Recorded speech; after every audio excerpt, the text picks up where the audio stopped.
do something a little bit different today. I'm going to do a contemplative talk for you.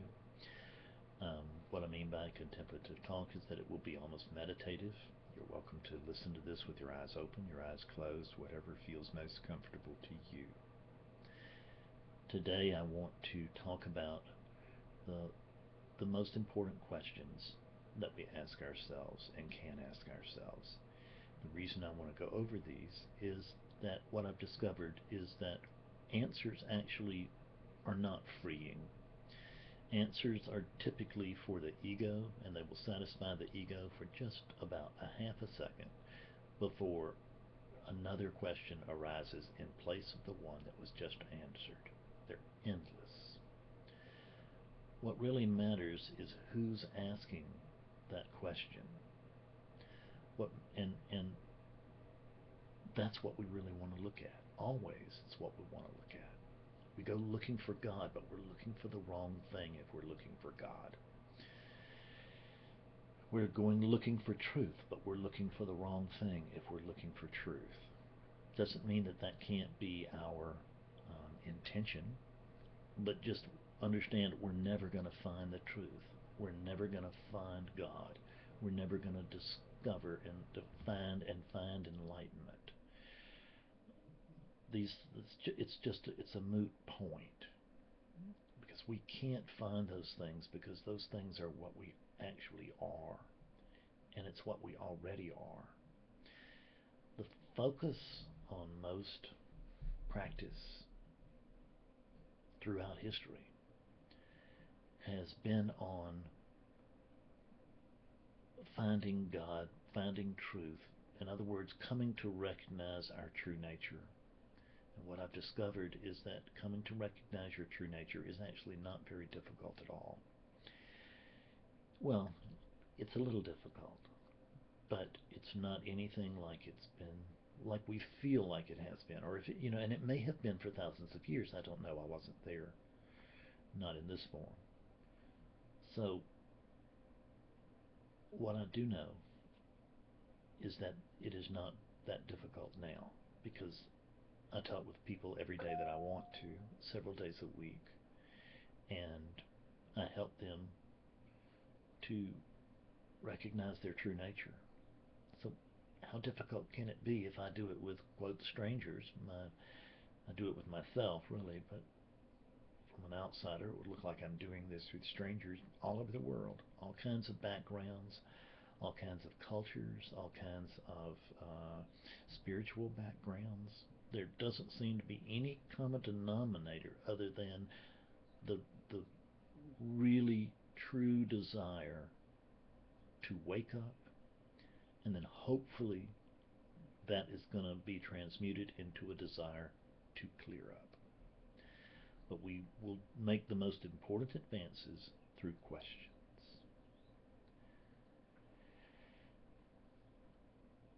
So, one of our most pressing questions, it can come out with two versions. One of them is, how can I wake up? And the other version is, how can I wake up again? So, this is not the right question for us to be asking. How can I wake up? Why haven't I woken up? These are not the right questions. The right question here is, who is it that wants to wake up? Who is it that wants to wake up? If you turn around and trace that thought back, can you actually find an owner to that thought? Can you find the one who is thinking that thought? The one who's actually projecting that thought? Can you find the thinker? Try it right now.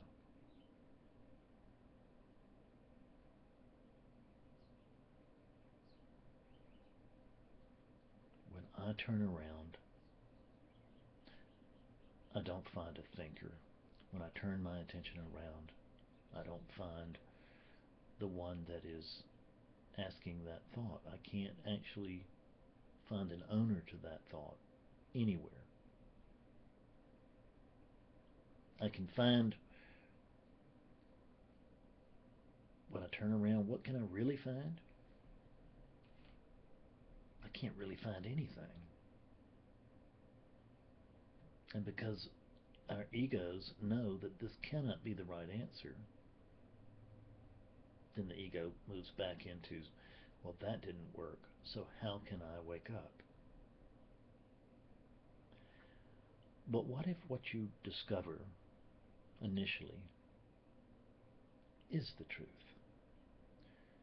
When you turn attention back on itself and ask, who is it that wants to know? And you discover you can't find anything. Is it possible that no thing is the answer? Is there actually anything there that needs to wake up? Whether this is an initial awakening or our umpteenth glimpse, or our last big glimpse, or our last big awakening can be. Who is it that wants to know? Can we find them? Why do we want to wake up? We'll have little pat answers for that. I want to know the truth. I want to live in truth. I want out of this suffering. That was my chief thing. I wanted out of suffering. I wanted out of confusion. Why is it that we want to wake up? If we look very carefully, usually there is going to be a me there who wants to wake up. And there was a me here for me,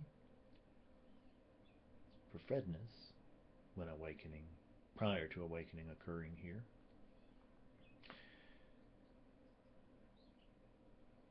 And that me wanted to wake up so that it could be rid of me's suffering,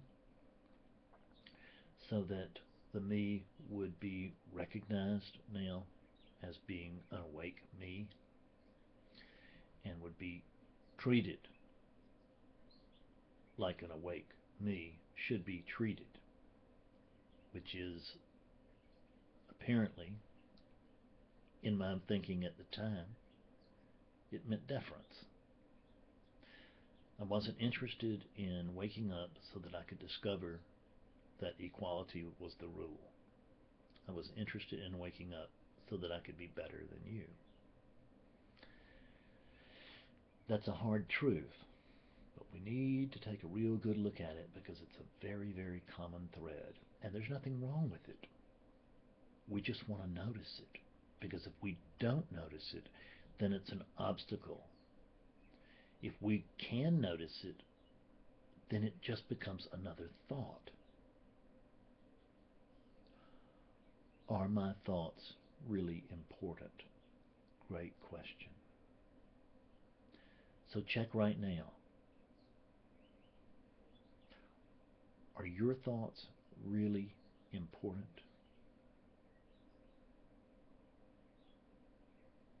Can you find the one to whom they are important? Turn your attention back and find the one who thinks that his or her thoughts are important.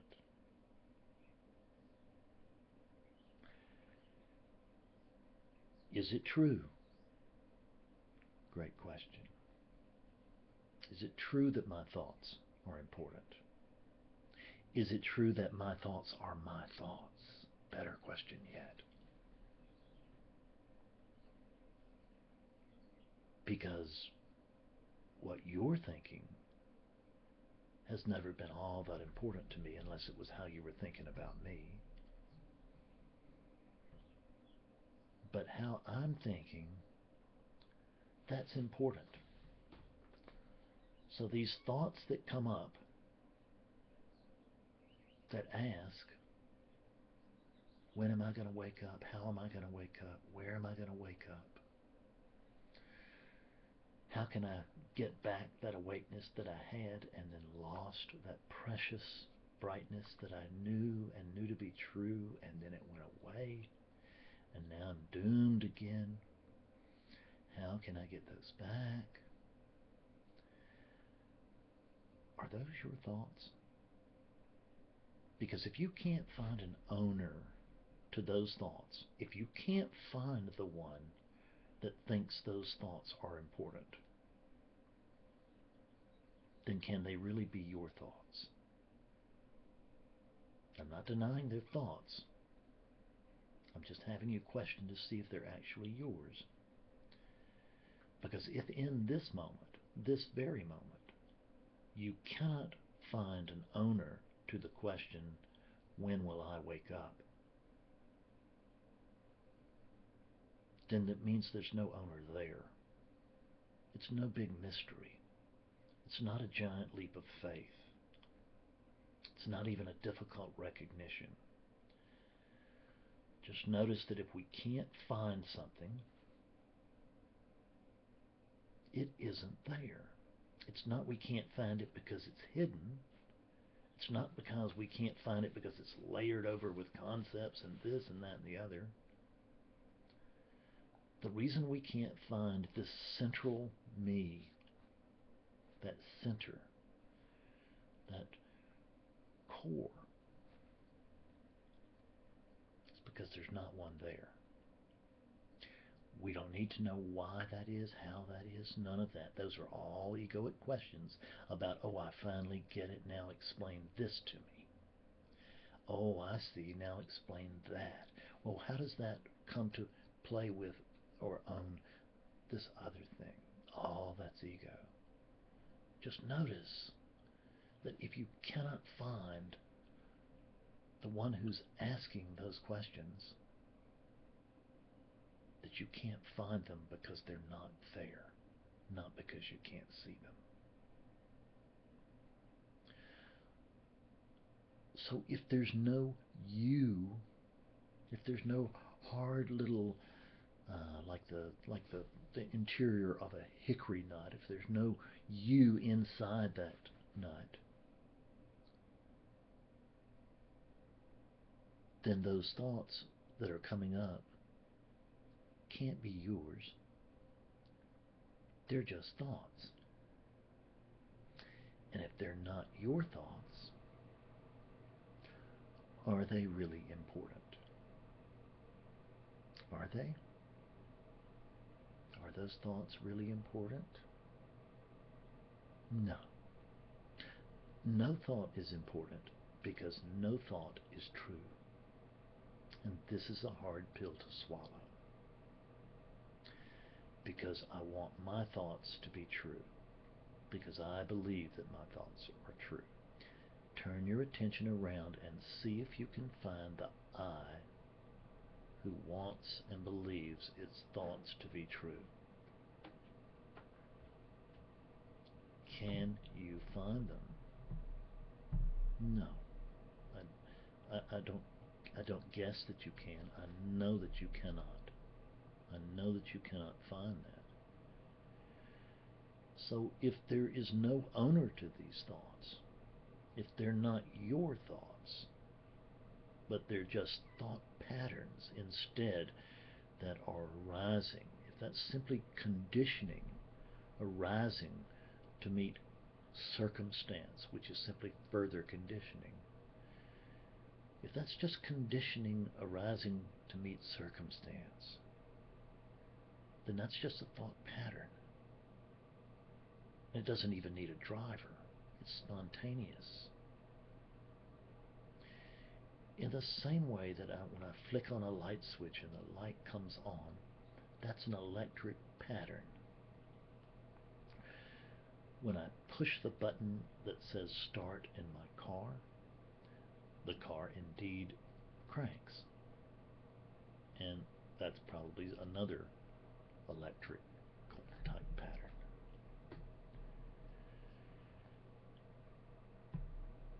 There's a button on the top of your head, and whenever that button gets pushed, and that button, if we look at it, we can see it. What it's saying is that there's no me here. There's no me here. And every time that button gets pushed, up comes a thought pattern that says, oh yes there is. Oh yes there is, and this is what I have to say about that. So the button is pushed and a thought arises. And then what happens is that there is another automated action. This is all automated. And it comes out and says, that's right. I don't know why I was thinking there was no me. There is a me here. I've always been here. I'm the core me. I'm the important me. I'm the thinker of the thoughts. I'm the liver of the life. I'm the doer of the deeds. Do we have to believe that?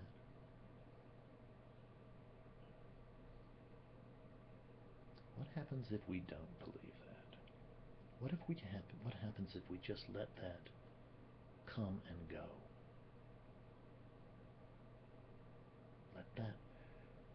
Let that thought that says, oh yes, there is a me, and here's what I think about it.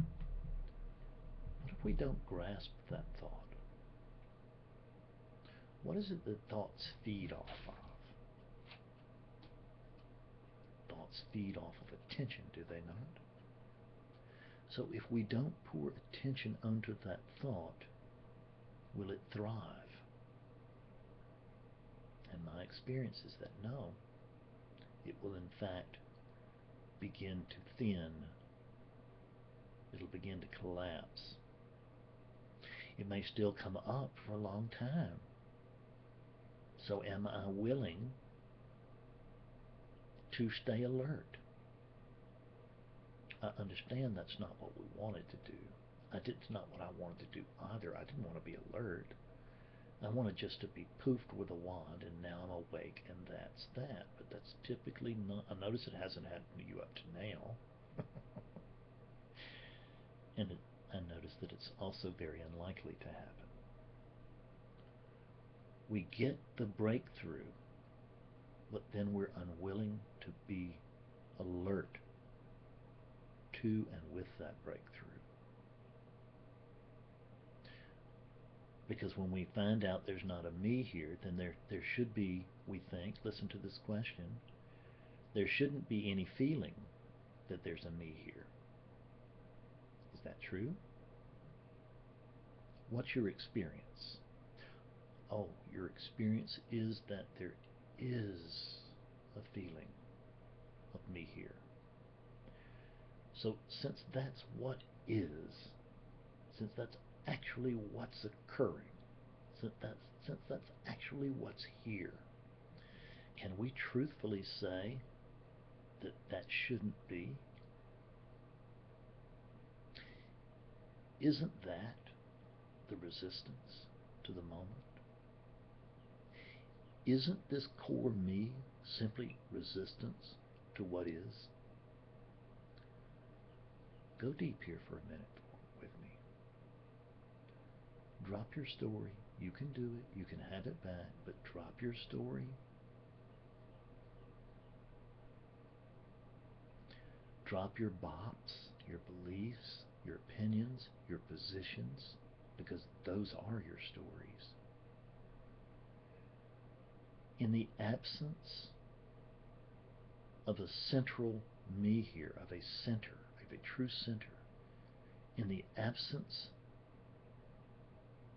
of you, what's left?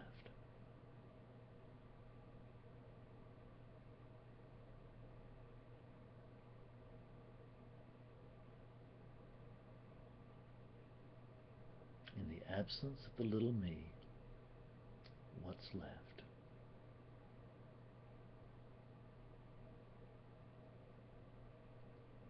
Once I quit ranting about what should be and what shouldn't be, what's left?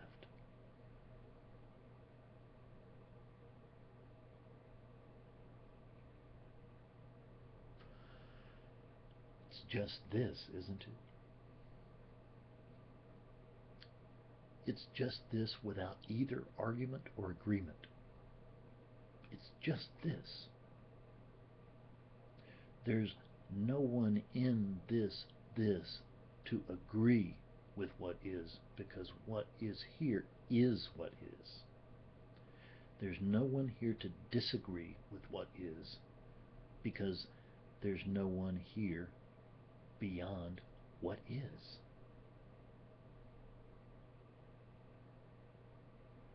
In the absence of a center, what objections do I have to this moment?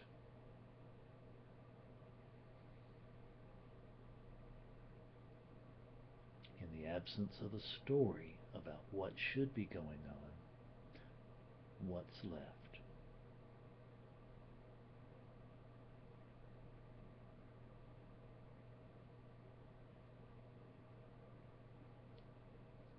In the absence of my benchmark in all things, what's left?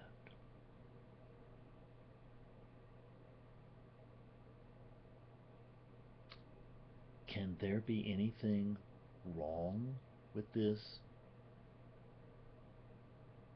if I don't compare it to what isn't?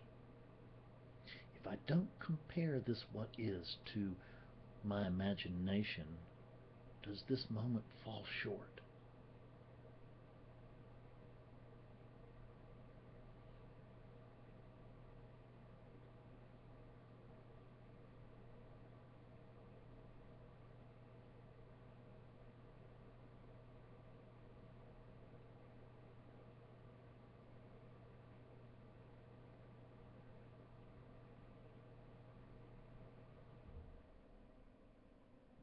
In the absence of answers, what's left? In the absence of knowing, what's left?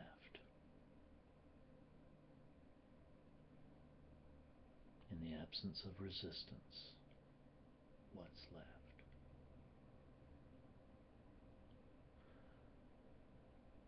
What's left is this. What's left is what is. What's left is true you. True you.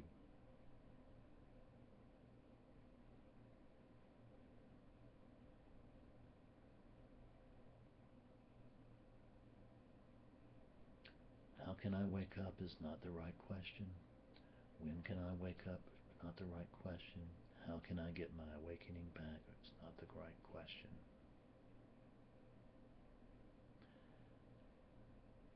You are already awake. You cannot possibly lose this wakefulness. You can simply become caught up with something else. You can notice this. You can be conscious of your awakeness or unconscious. There are two states. If you are conscious awakeness, you know you're awake. And that's your experience. And when you are unconscious of being awake, that's your experience.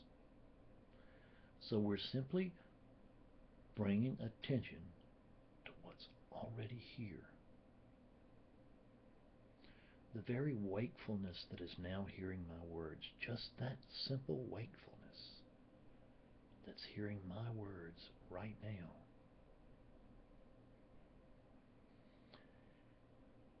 does it need to be woken up? Isn't it already hearing these words? I know you've been waiting for an exotic form of wakefulness, for a second form of wakefulness, for a higher form of wakefulness.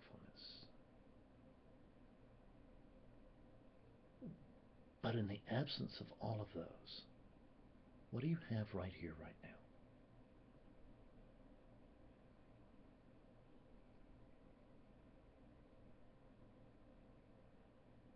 There is just wakefulness.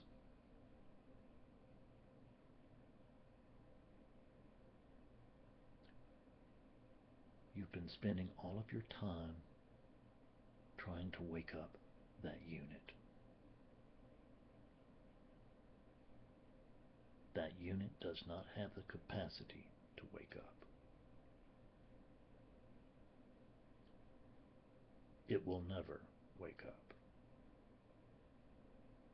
The Fred unit is not awake. The Fred unit never woke up.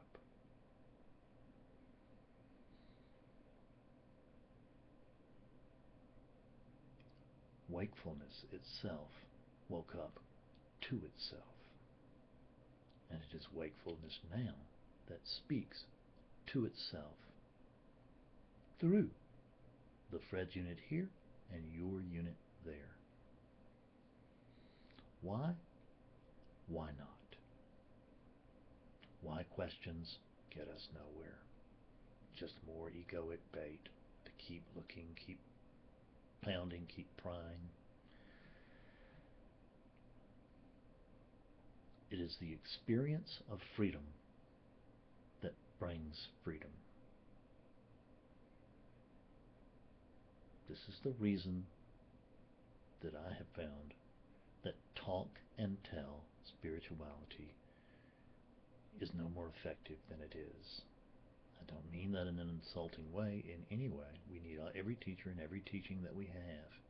But check your own experience.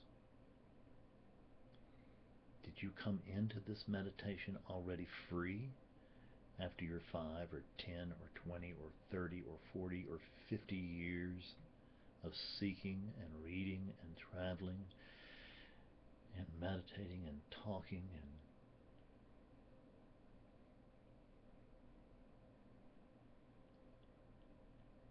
has it worked for you? It's a simple question to ask. If you went to work every day and you did a job and your boss came up to you every day and said, "We're going to pay you soon," but they never paid you, how long would you continue to go to that job? And that's what you're selling yourself. This hasn't worked. I'm not awake. Or it seems to have worked because I woke up, but I'm not awake now, because that is all that ever matters. There's no "I used to be awake." There is no such thing. I know there's that feeling of that. I understand that. I had that feeling too. But there's no truth to that. I'm awake right now, or I'm not awake. Now, within this wakefulness, there are tremendous variations of clarity. But I need to be working toward gaining greater clarity, not getting what I've already got. Wakefulness is already yours. You are wakefulness itself. You are not limited to that unit. You are that unit. You are oneness. You are everything. But you are not limited to anything, and most particularly, you are not limited to that unit. It's like you're a carpenter and you're using a hammer, but you think you're the hammer, and you're just so sick of hammering these nails one right after the other. It's killing my head. Oh, my life as a hammer is so bad. What a victim. No one treats me well. They use me to bang things all day. God, they throw me in dark rooms. Oh, they put me in trunks of cars.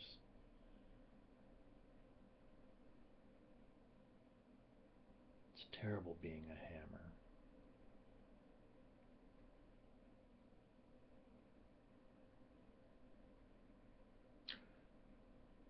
Retire the hammer identity. You are the carpenter.